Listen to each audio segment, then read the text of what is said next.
Ventana Abierta, una mirada al país, a la comarca y al mundo. Todos los jueves a las 18 horas, aquí en Fénix, 1330 AM.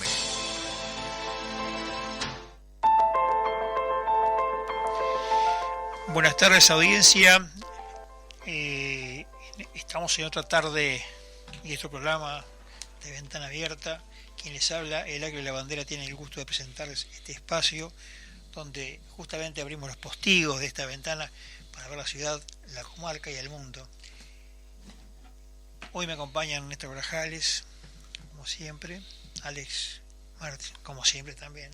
Cada uno tiene sus temas en el bolillero, pero es una semana de reflexión, sobre todo en particular porque existen algunos elementos digamos conmemorativos. Viste que el uruguayo es muy rememorar y esas cosas, ¿no? Sí, pero a veces sí, la rememoración es una oportunidad para hacer una puesta al día de cosas, ¿no? Y la semana próxima va a haber un acto pareciera de corte cultural político, vamos a decir. Va a ser el martes 11 de noviembre, 19 horas. Ajá. En el Club Padre de la Paradomus, ahí enfrente al golf. Lo que se hace ahí es un acto, se titula Por la Libertad, conmemoración de la caída del muro de Berlín.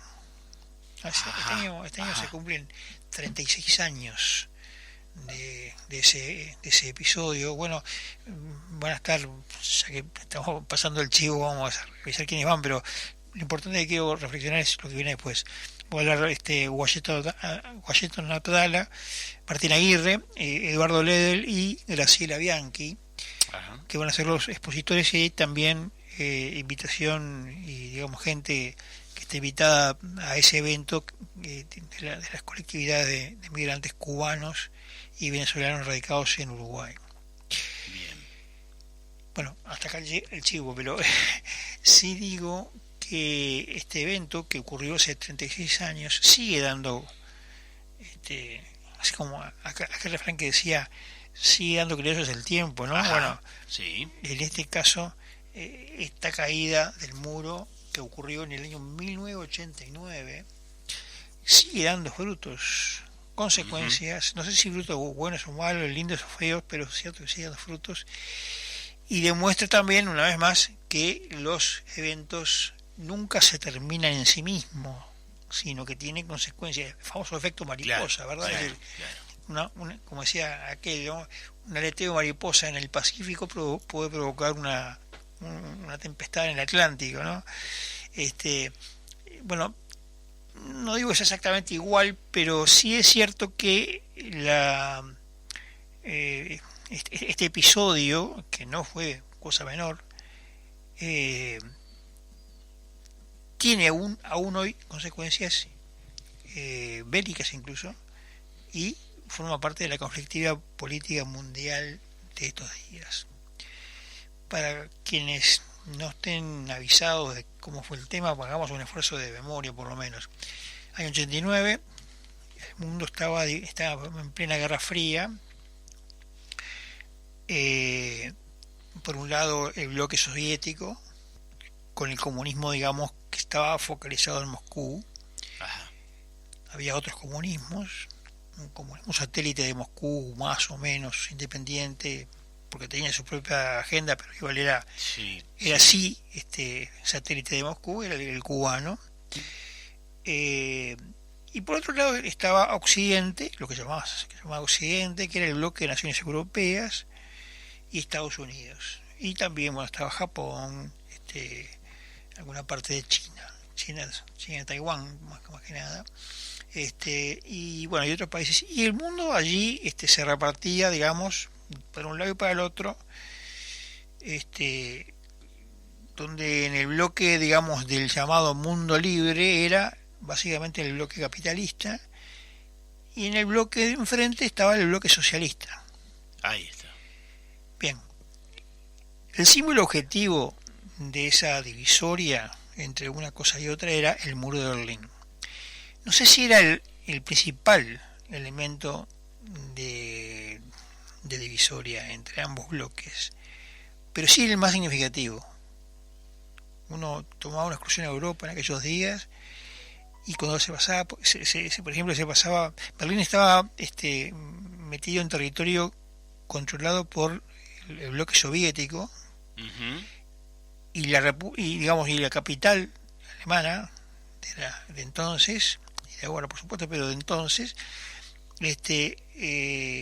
capital histórica al menos, porque Alemania occidental tenía una capital en Bonn, mientras que la otra Alemania, digamos la Alemania oriental, tenía capital en Berlín. Y Berlín estaba como ciudad dividida en 4 partes, ¿no? Digamos, por 3 partes que eran de los aliados, que habían ganado, digamos, que se habían coligado contra el régimen de Adolfo Hitler, que fue derrotado en la Segunda Guerra Mundial, y había un sector que estaba controlado por los soviéticos y el resto estaba controlado por Inglaterra, Francia y Estados Unidos. Bien, esa divisoria generó en el imaginario político de todo el mundo una agenda de acción. Yo qué sé, a ver, en 1000 cosas.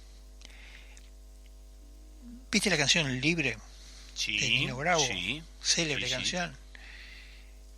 Bueno, esa canción Libre de Nino Bravo fue escrita a raíz de un chico, del primer chico que quiso escapar de Alemania Oriental hacia la Alemania Occidental en la época esta del muro de Berlín, y lo mataron. Y la historia de cómo además lo balearon. Había una zona digamos, entre muro y muro, en muro oriental y muro occidental había una especie de vereda de la muerte.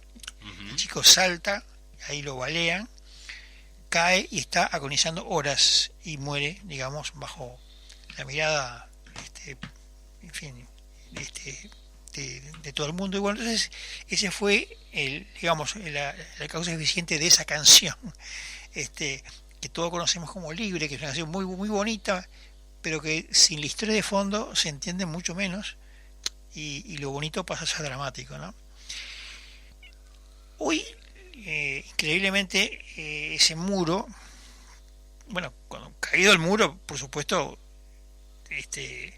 ahí apareció, convengamos lo siguiente: 2 años después, la URSS, la Unión Soviética, desaparece, o sea, se autodisuelve, porque hubo una serie de sucesos que no viene a cuento traer, pero hubo un intento de golpe de Estado de los comunistas viejos contra los comunistas nuevos. Gorbachev estaba gobernando, era el premier, y termina disolviendo la Unión Soviética en diciembre del año 91. Entonces, ahí se cerró un ciclo y empezó una mirada de que había ganado un bando en forma irremediable sobre otro.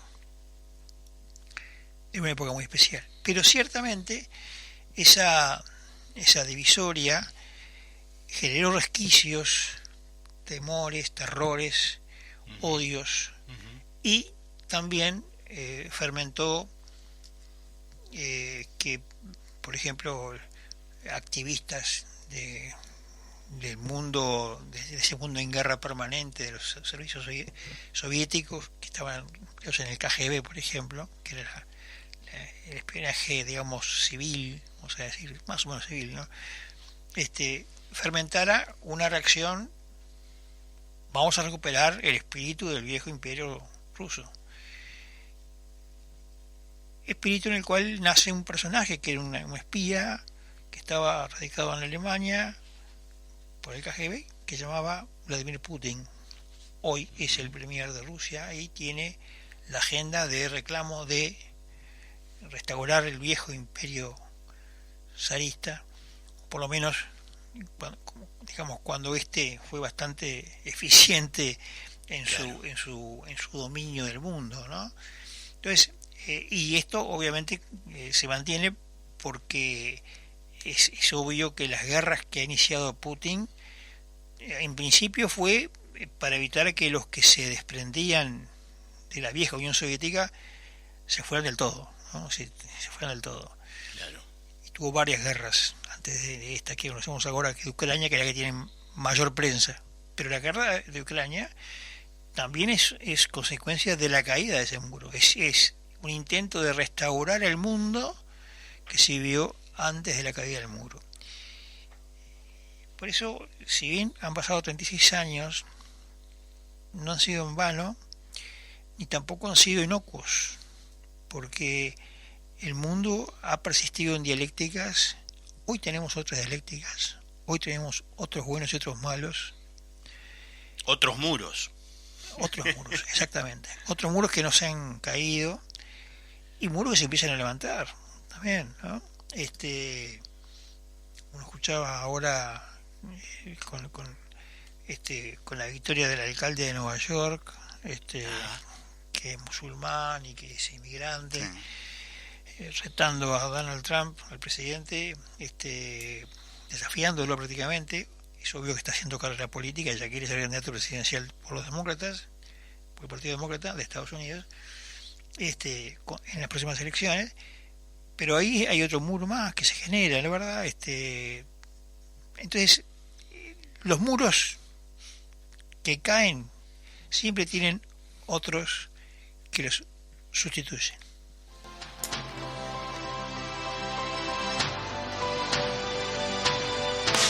Tus avis no te dejan a pie. Presenta tu cédula y canjea 50 avis por una chance para participar del sorteo de 2 autos eléctricos BYD, 19 motos Anela. Además, podés ganarte 500 vales valor 1.000 pesos cada uno en el pago de tus facturas en nuestros locales. Vos podés ser el ganador. Te esperamos. Más información en habitat.com.uy. Si piensa invertir en Uruguay, piensa en negocios all inclusive. Ananiquian Negocios Inmobiliarios. Desde 1992, brindando excelencia inmobiliaria, trayectoria, experiencia y prestigio. Alquiler, venta y administración de propiedades, comercializando los mejores proyectos, con asesoramiento especial para no residentes. Ananiquian, desde 1992, ofreciendo negocios all inclusive en Uruguay. Teléfono 2711-7266. Visítenos en www.ananiquian.com.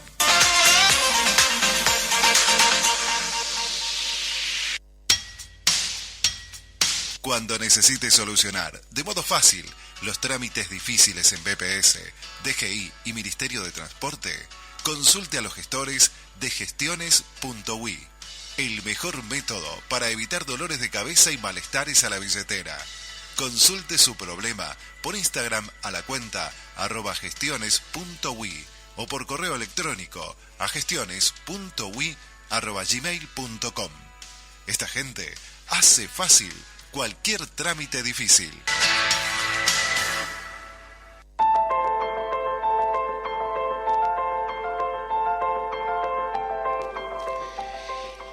Y seguimos mirando la comarca, la ciudad y el mundo.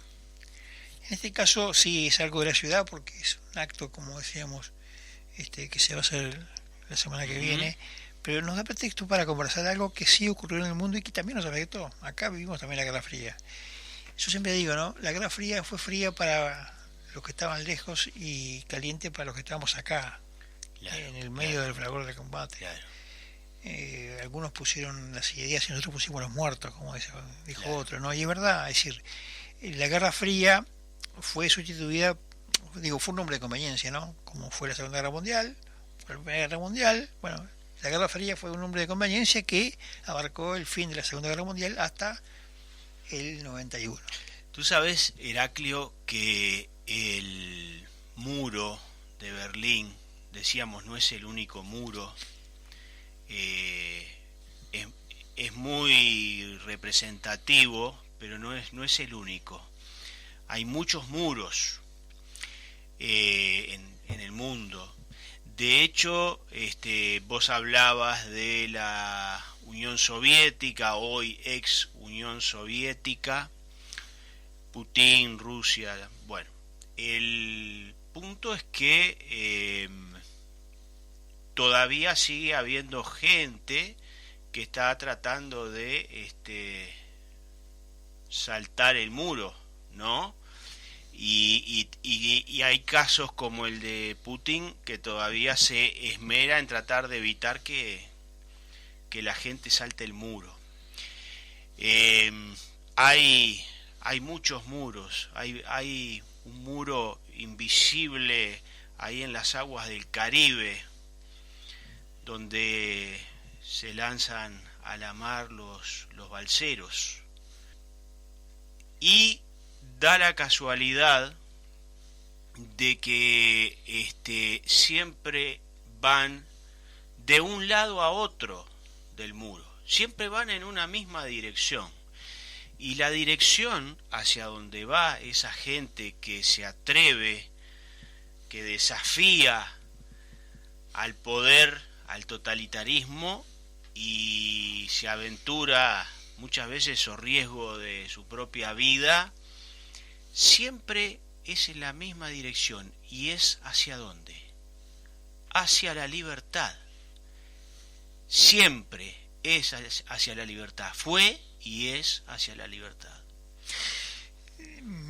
Mirá, decían, ¿para dónde huía la gente cuando cayó el muro, no? Es decir, pasado el tiempo uno lee cosas, ya han pasado años como para poder reflexionar y saber la historia debajo de la mesa.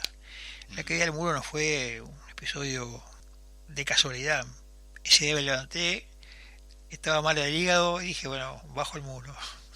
No. Agarré el marrón y empecé a pegarle el marronazo. El muro en realidad ya se venía gestando, digamos, esa apertura, conversando bajo de la mesa, digamos, varios meses antes. Había un escenario donde existía una duda ya sobre la eficacia y la eficiencia política y económica del socialismo, del comunismo concretamente. Y bueno, esa es la parte, digamos, que no se vivió en la televisión, claro. Se vio en la televisión que sí que caía el muro, hay fotos famosas, célebres, todavía se conservan, hay trozos de muros que se venden en el mundo. Yo no sé si a veces alguno tiene una pared en el fondo de la casa que dice este muro de Berlín y lo vende, pero es cierto que se vende, todavía hay mercado de esa nostalgia, digamos, de ese episodio. También hay un mercado de la nostalgia al revés, gorros soviéticos con los símbolos de la vieja Unión Soviética. Hay consecuencias, por ejemplo, a la caída de la República, convengamos, estaba dividido la República Federal Alemana, que sería Alemania Occidental, como se llamaba entonces, y Alemania Oriental. La Alemania Occidental era capitalista, estaba ocupado por las tres potencias vencedoras, Estados Unidos, Inglaterra y Francia, y del lado socialista estaba la República Democrática Alemana o Alemania Oriental.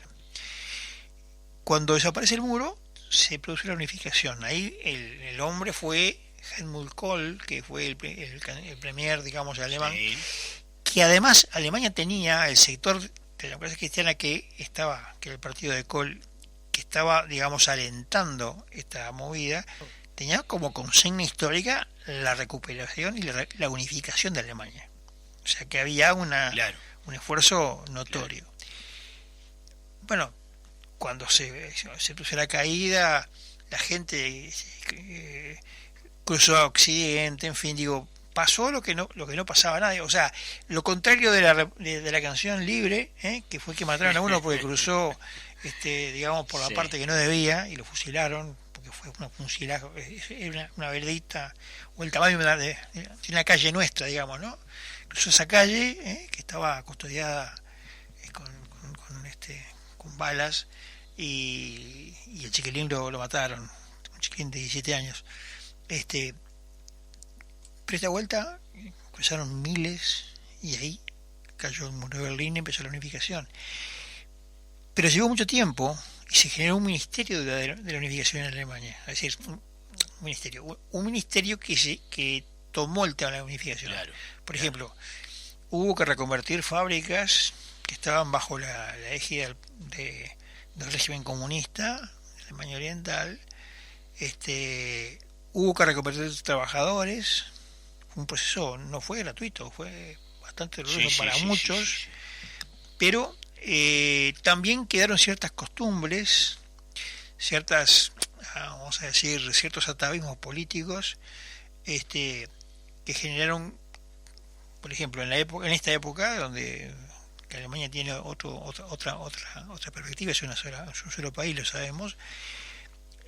Los partidos de la derecha más digamos, más nacionalista o simplemente más de derecha, votan mejor del lado que la vieja Alemania Oriental que la Alemania Occidental.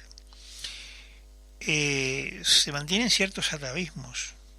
Han aparecido movimientos extrañísimos, ¿no? Porque uno acá se piensa en lo que pasa en el mundo underground, de los jóvenes, en el mundo es un mundo que acá desconocemos, pero que allí en la parte oriental de Alemania ha aprendido mucho. También está el famoso tema de los inmigrantes, que genera toda una cuestión y política muy fuerte.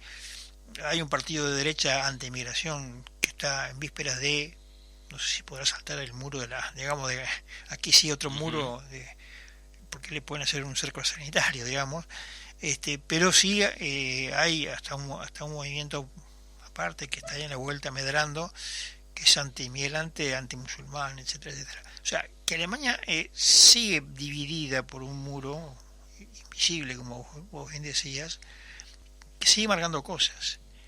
Y por cierto, en el tema de Rusia-Ucrania, tiene que ver mucho la caída de aquella y el intento de reconstruir aquella vieja Unión Soviética que un empleado del KGB como Vladimir Putin vio como el imperio de Pedro el Grande.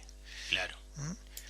La idea que tienen es, y reitero, todas las guerras que Putin inició fueron un esfuerzo por recuperar el viejo espacio que tenía la Unión Soviética, que era el viejo espacio que tenía el viejo imperio ruso, ¿no? Entonces no era independiente. Entonces hoy seguimos teniendo un conflicto que ha bajado mucho la intensidad porque se supone que va a arreglarse. Todavía estamos en veremos, ¿no? Han conversado mucho, pero ese es un resabio de esa guerra no terminada, no culminada. Claro. Yo te decía que hay muros invisibles. El muro, creo que el más difícil de sortear, el más complicado, si lo imagináramos, sería un muro bastante grueso, difícil de romper y bastante alto, difícil de escalar, y es el muro cultural, ¿sí? Hay una separación civilizatoria, brutal, ¿no? Y esa es una de las razones por las cuales Doxa, y ya que estamos, vamos a pasar el chivo, que no lo pasamos a todos los programas. Le pasamos el chivo a la gente que va a hacer el acto Ya que estamos, es una de las razones de la existencia de Doxa, ese tanque de ideas, ¿sí? Que mentorea este programa, que mentorea el programa de los lunes y todos los eventos y los emprendimientos que vengan. Esa es la finalidad, la razón de Doxa, ese tanque de ideas para el cambio cultural, porque el cambio cultural tiene que ver justamente con esto que estamos hablando, ¿no? Tiene que ver también con el cambio de siglo, el cambio cultural. Claro. Porque en definitiva los totalitarismos de los que estamos hablando, tanto el de la Alemania nazi, el fascismo, sobre todo la Alemania nazi, que fue la que más marcó, ¿no? El comunismo, una cosa no se explica sin la otra, ocuparon casi todo el decurso del siglo XX. y tenía que ver con una forma, yo siempre digo que los regímenes políticos son hijos de su tiempo tecnológico. Ajá. Hoy, que el tiempo tecnológico ha avanzado de una manera sideral, que ha llegado a tener capacidades impensadas de ciencia ficción casi, ¿no? Que se describían, autores de ciencia ficción lo describían como vamos a inventar el control por cámaras y por la cara. Hoy ya es realidad.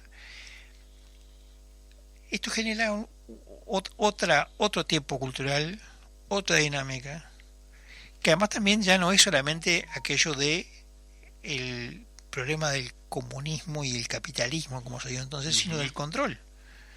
Porque claro, hoy, claro.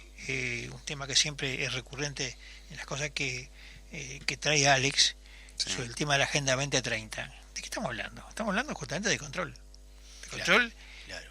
de un poder omnipresente estatal, básicamente, pero no es del Estado Nacional, sino ya ahora un Estado mundial. En fin, digo, ya hay un montón de ideas que están germinando o intentando hacerlas germinar, que tiene que ver con el control.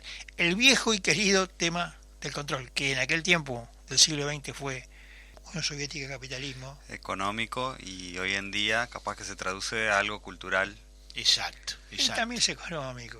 Y siempre y en el sigue fondo siendo económico. Sigue siendo económico.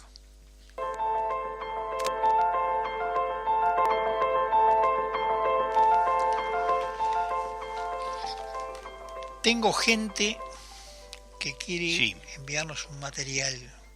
¿Usted no tiene idea, mi estimado Néstor, dónde podemos decirle que deje ese material? Y yo le recomendaría que busque el local de hábitat más cercano con que disponga de lockers Ah, bien, y allí nos manda. perfecto. ¿Qué le parece la idea? Ya sabe la gente que nos escucha que Habitat tiene un servicio nuevo que se llama los Lockers Habitat. Están en 100 puntos del país, Exacto. que son para entregar y recibir material. Y ahora la mirada va al mundo. Y tenemos a nuestro querido amigo Julio Martino, que siempre nos está dando esa mirada lejana Claro. y cercana a la vez. Lo tenemos acá como siempre. Escuchamos a Julio y es como que no tenemos muros con Julio. Para Porque nada. tenemos los ojos nuestros allá, son los de Julio. Julio, ¿cómo estás? Bueno, buenas tardes. Bien, y un gusto como siempre estar en el programa con ustedes, Heraclio, Néstor, Alex. Yo diría que más que un muro estamos en dos orillas de un gran mar que une la hispanidad, ¿verdad? Era una vieja frase de un programa que teníamos en streaming, que decía Radio Hispanoamérica, no sé si te acuerdas, Heraclio, Sí. transmitiendo desde las dos orillas de la hispanidad. Pues sí, existen esas dos orillas, son certezas de unión, no de muro ni distancia, ¿verdad?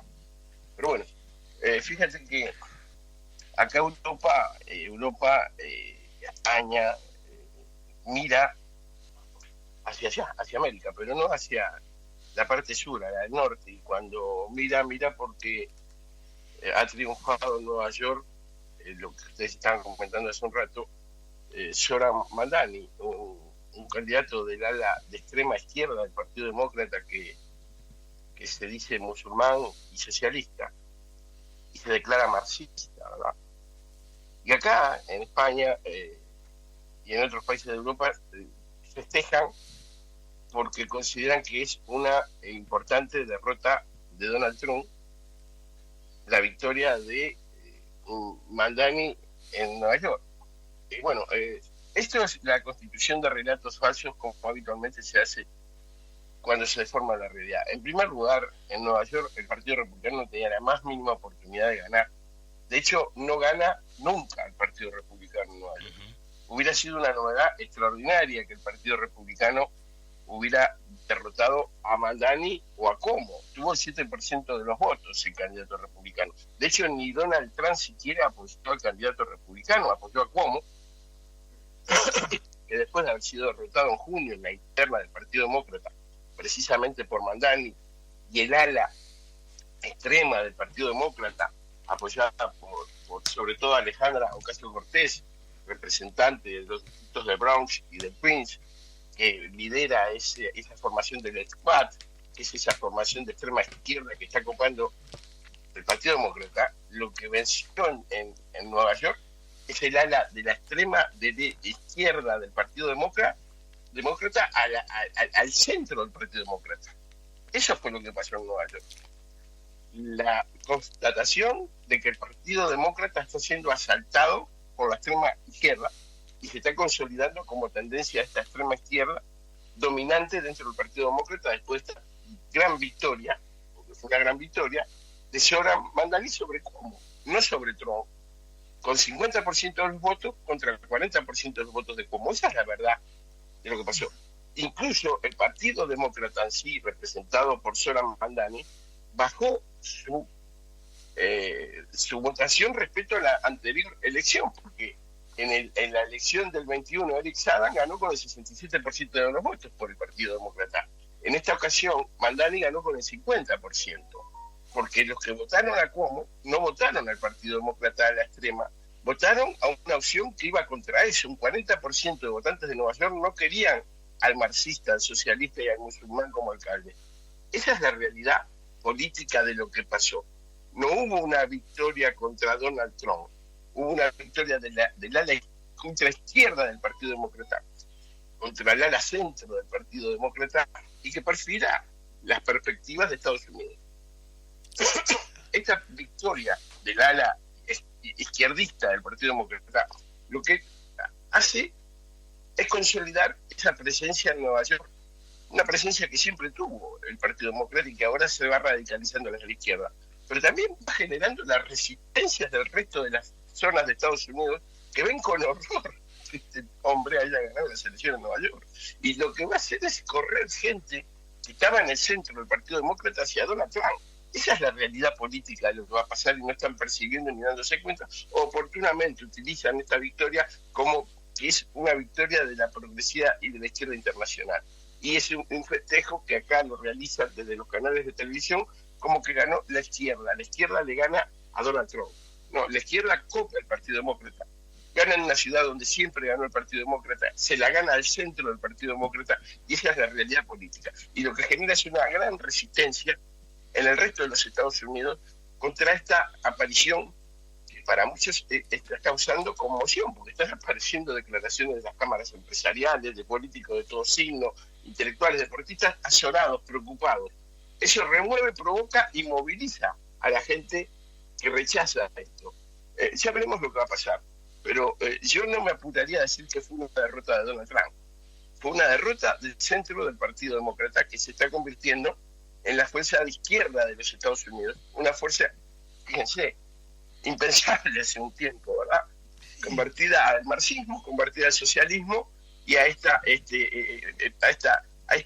conjunción impensable de musulmán con socialista, ¿verdad? Que hasta incompatible es, pero que ahora existe y se vende como algo bueno y que con un populismo descarnado, ¿no? Transporte gratuito, jardines de infantes gratuitos. Yo muchas veces le cedo siempre la derecha a Heraclio en temas de economía, por su mayor formación en ese sentido, pero yo creo que compartirá Heraclio conmigo, que lo que alguien no le cobre a otras personas, alguien más lo deberá de pagar.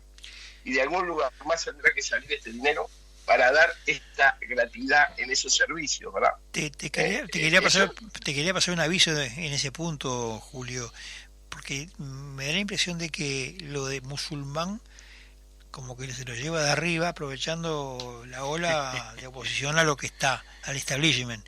Más bien parece ser un candidato muy socialista. Esa es la impresión claro. que abogándolo en línea con lo que vos decís, ¿no?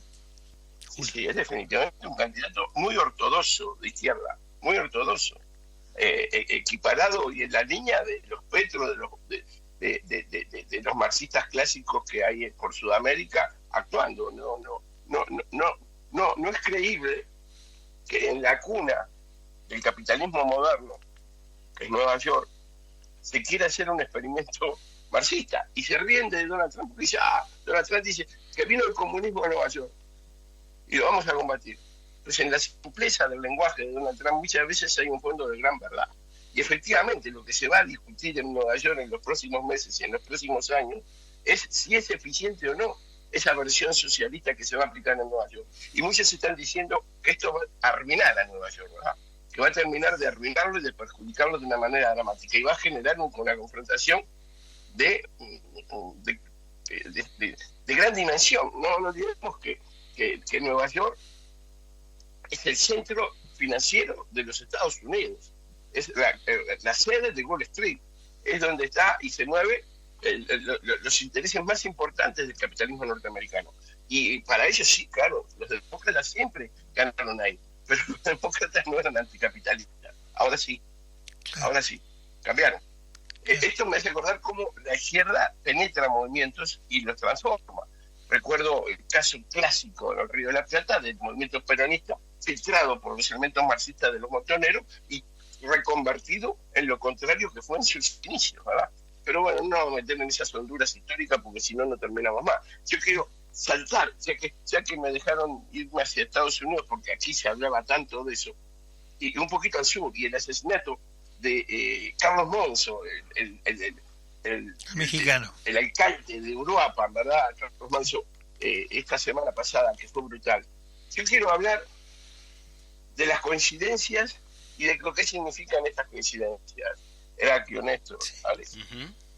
La izquierda, porque la izquierda los mató de una u otra forma. Yo no digo que haya una conspiración central operando desde la izquierda, pero es la izquierda, el concepto de odio de la izquierda asesinó a Carlos Manso, asesinó a Miguel Uribe Turbay, asesinó a Charlie Kirk. En un año, 3 potenciales, figuras emergentes, lo que se puede llamar la derecha en las Américas, que se perfilaban con una fuerza y una potencia inmensa, y la izquierda los asesinó. Carlos Manso, 40 años. Miguel Uribe Turbay, 39. El activista conservador Charlie Kirk, 31, más joven aún. En la madurez de sus vidas, llegando a un escalón en el cual podrían entrar a decidir y ser una alternativa importantísima en la política de su país, cada uno de ellos. Cada uno de ellos deja niños pequeños, como si esto no valiera ni importara nada. Hay 5 niños que se quedaron sin su padre. No importó a los asesinos el destruir una familia para destruir una idea. Incluso Carlos Manson es asesinado con su niño en embarazo, ¿verdad? En Uruapan, por los sicarios mandados por el narcotráfico, detrás de los cuales sin duda están los políticos de Morena. Un niño de un año... Morena, el partido de gobierno. El partido de gobierno. Un niño de 1 año y de 8 años, Carlos Manso. Un niño de 5 años, Miguel Uribe Turbay. Charlie Kirk, uno de 3 y otro de 1 año. Julio, de izquierda. Perdón que te corte, pero vos sos un hombre que conoces muy de cerca México. ¿Te da la impresión de que la presidenta Sheinbaum concita el mismo calor que tenía hace algunos meses o su imagen se ha deteriorado? Porque este tema de la muerte de ese alcalde que digamos que balearon y tenía una postura de defender a la gente en forma directa, como que le ha golpeado a ella y ha salido en algunas cosas medio destemplada. No sé, ¿qué impresión tienes tú sobre el tema, que sos conocedor bien de México? Yo lo que siento, Heraclio, es que se rompió el espejismo de Sheinbaum, el espejismo de la figura amable y carismática de una mujer que parece una planta cuando la ves, ¿verdad? La gente rompió la discreción y se salió a la calle a condenarlo, directamente a insultarla y a condenarla y a gritarle asesina. No había sucedido esto, pasó ahora. Este crimen le está pasando una factura importantísima a Morena y a la presidenta de México, y además reaccionó mal, porque ni siquiera tuvo la inteligencia del estadista que se pone por encima de las pasiones políticas y volvió a acusar a ese intento de combatir al narcotráfico con la fuerza del Estado y no que abrazos en vez de balazos, y que permite que el narcotráfico campe por todas las estructuras de la sociedad mexicana impunemente, y que hombres que lo quisieron frenar, como este hombre que fue asesinado, no recibió ningún apoyo, ninguna ayuda, ¿verdad? y se mantiene una política que es un precipicio al vacío. El narcotráfico está infiltrado en el gobierno de Morena, es el que toma y controla los territorios. Vos no podés permitir como Estado que el narcotráfico te controle el territorio. El Estado no puede permitir que nadie le controle el territorio. Y el narcotráfico controla el territorio en México y controla estructuras de poder en México. Y sí, coincido contigo. Seymour perdió, Morena perdió, se acaba de generar un giro de tuerca. La viuda de Carlos Manso, Grecia Quirós, destrozada y en llanto, asumió ayer la alcaldía de Uruapan en lugar de su esposo. Un momento sumamente emotivo, emocional, donde los insultos a Morena, los insultos al gobernador de Michoacán, los insultos a Claudia Sheinbaum llenaban y aturdían los oídos de los 6 presidentes, ¿verdad? Y reivindicó Grecia Quirós que mataron al que iba a ser el mejor presidente que iba a tener México, así lo declaró, y declaró como nacido el movimiento del sombrero, en honor a su esposo, que siempre estaba con ese sombrero, ¿verdad? Sí. Entonces, fíjate que el índice de homicidios en México, con esta política de abrazos y no balazos, ves que el índice de asesinatos en los países se mide cada 100.000 habitantes, ¿no? Sí. ¿Cuántos asesinatos se producen cada 100.000 habitantes? Pues en México, en el 2024 fueron 24 asesinatos cada 100.000 habitantes, lo que es un disparate. Pues en lo que va del 2025 el promedio subió a 25.6. Para tener una referencia. En Uruguay es 5 cada 100.000, 5 veces menos. En España es 0.7 cada 100.000. Para que veamos los niveles en que está México y qué alto que está Uruguay. Sí. Pero a pesar de eso está 5 veces abajo de México. Entonces, la política de abrazos y no balazos no funciona. Se va, en lo que va del 2025, un promedio de 65 asesinatos por día en México. Quiere decir que cada hora matan poco menos que a 3 personas, la asesinan. Poco menos. Lo cual, como comprenderás, es desolador para el país, es la inseguridad más absoluta para sus ciudadanos y es el fracaso más absoluto del gobierno de Seymour, ¿verdad? Sí, bueno, no. Perdonen que me salí un poquito de Europa, pero me parece que conversar un poquito sobre la victoria de Mandán y desvelar que el relato está mintiendo y hablar de los asesinatos de la izquierda, que parece que la izquierda nos habla de una atalaya moral de superioridad, ¿verdad? Donde ellos son los que pueden juzgar y determinar lo malo, y finalmente sus ideas que provocan odio, que provocan perversión, generan asesinatos, dejan niños sin padre y países sin líderes, que a ellos no les convenía, porque naturalmente que a la izquierda no le convenía ni Carlos Manso, ni le convenía Miguel Uribe Turbay, ni les convenía Charlie Kirk, y están muertos, hoy están muertos, y es muy doloroso, ¿verdad? Es muy doloroso, y que no haya un precio por todo esto, porque parece que todo lo que viene de la izquierda es gratuito. Nada se condena, nada paga pegaje. Y eso es horrible. Eso es el muro cultural del que hablaba Néstor hace un poco en el otro. Bueno, se cortó, pero yo estaba pensando que Julio no agregó, por razones obvias, que también hubo 2 intentos o 3 de matar a Trump. Es cierto. No es lo único. ¿Estamos volviendo con Julio? Sí. Sí, nos había cortado. Perdón. Pero Julio, ya estábamos terminando, ¿verdad? Sí. No, yo decía que omitiste decir, no por omisión, sino porque pues sería innúmeros los casos, que también hubo intentos frustrados de matar a Trump en 2 ocasiones en la campaña electoral. Hasta eso se suma, ¿no? Claro. Julio, muchas gracias por tu participación, como siempre, muy aleccionadora y es verdad. En realidad el mundo es un pañuelo y el rincón de Europa es el rincón de América y bueno, todos los rincones hay que recorrer y mirar. Julio, gracias por tu participación. Como siempre, hasta la semana que viene. Un gran abrazo y cada semana estaremos acá, desde la otra orilla de la hispanidad. Bueno.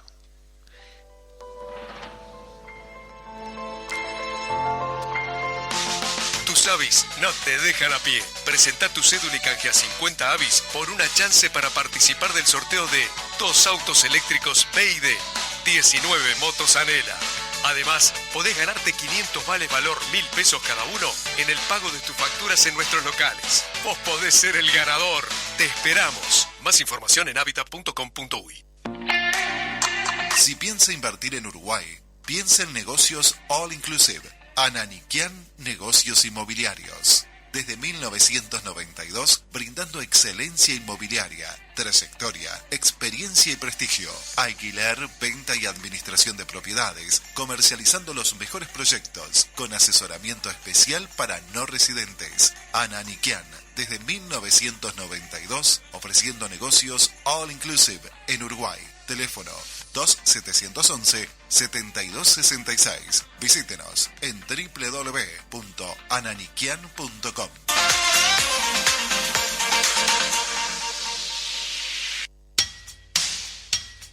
Cuando necesite solucionar de modo fácil los trámites difíciles en BPS, DGI y Ministerio de Transporte, consulte a los gestores de gestiones.ui. El mejor método para evitar dolores de cabeza y malestares a la billetera.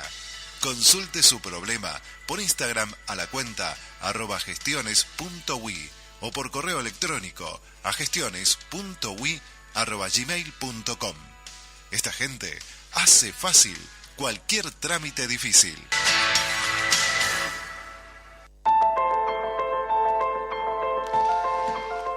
Y llegamos a la última parte, al último bloque de esta ventana abierta.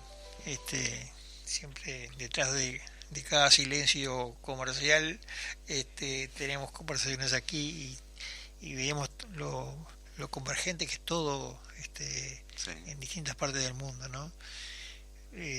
Hoy Alex trae algunos temas que suenan un poco, digamos, inmateriales, intangibles, sin embargo son, creo que, la causa eficiente de muchas de estas cosas. Sí. Bueno, primero que nada, como siempre, agradecer a los que nos acompañan y invitarlos también que sigan dejando los comentarios por WhatsApp, por YouTube también, que estamos por ahí, por Instagram. Y sí, exactamente, por algún motivo todos los temas se terminan pareciendo, ¿no? Sí, pasó siguiendo un poco con el tema que hablaba Julio, también pasó con Milei, un cascotazo que le rozó la cabeza, y Bolsonaro también. Bastante, fueron cosas que sucedieron y que realmente fueron bastante impactantes. Y existe, sí, un muro cultural, pero también parece ser que existe un muro moral también. Y bueno, y ahí es cuando nos podemos preguntar qué sucede con algunas dimensiones de la esfera política que hoy en día se perciben capaz de forma intuitiva, o si uno se pone a investigar un poco más, que son, por ejemplo, el sentimiento de la envidia, el resentimiento, el cortoplacismo y otras como puede ser el respeto a las leyes, o la idea del automejoramiento, o intentar superarse como individuos. Estas cosas se empiezan a encontrar en la sociedad actual, se ve cómo se empiezan a chocar entre los diferentes individuos, y a veces eso genera cierta polarización y genera que hayan algunos conflictos.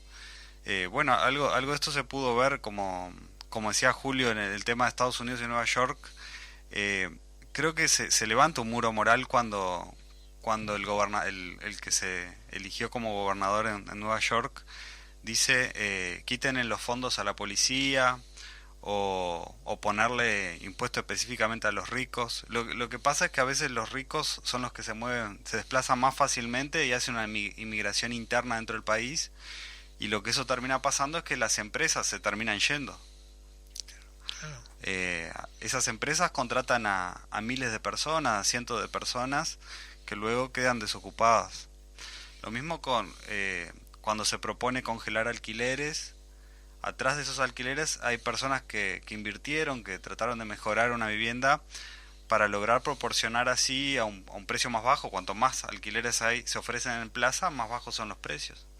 Pero cuando proponen congelar alquileres, eso puede terminar pasando, que la torta se termina achicando y cada uno recibe una porción más chica, porque muchas veces se piensa en la justicia social como el ideal de alguien repartiendo una torta. Pero el problema es que cuando alguien quiere repartir la torta, lo que termina pasando es que la torta se achica y le toca menor porción a cada uno. Te acato algo en tu modelo. Imagínate un cumpleaños donde tiene que haber 15 masitas o 15 tortas, vamos a decir. Pero vos limitás la fabricación de masitas o de tortas.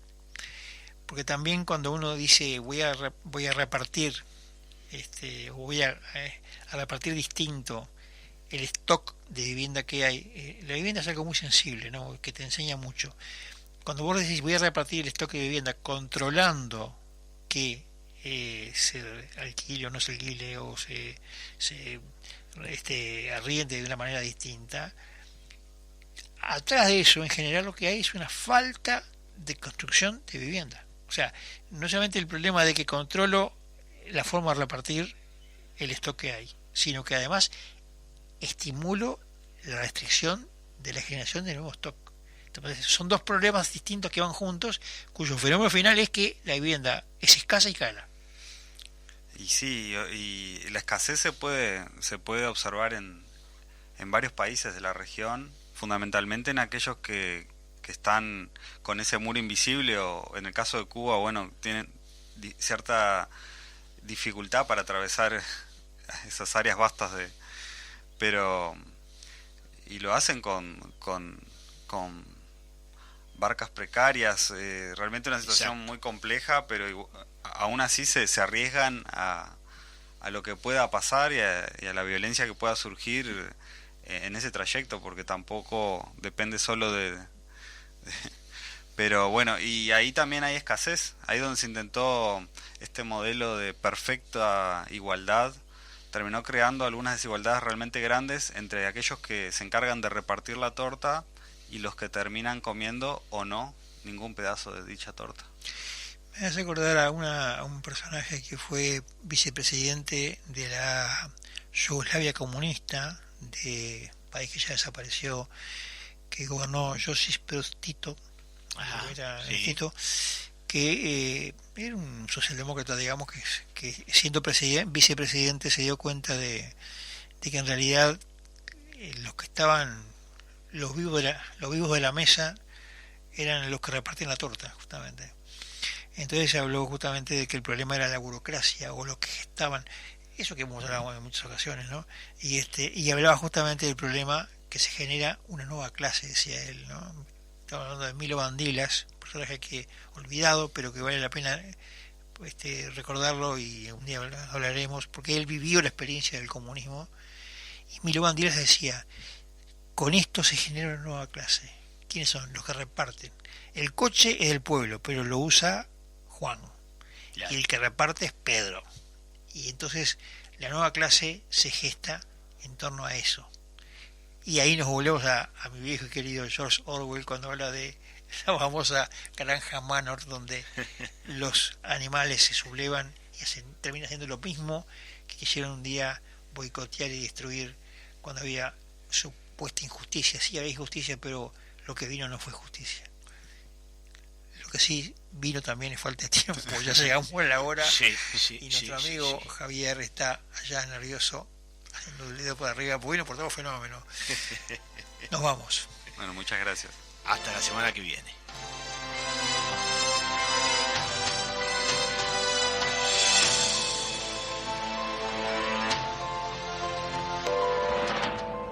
Ventana Abierta, una mirada al país, a la comarca y al mundo. Todos los jueves a las 18 horas, aquí en Fénix, 1330 AM.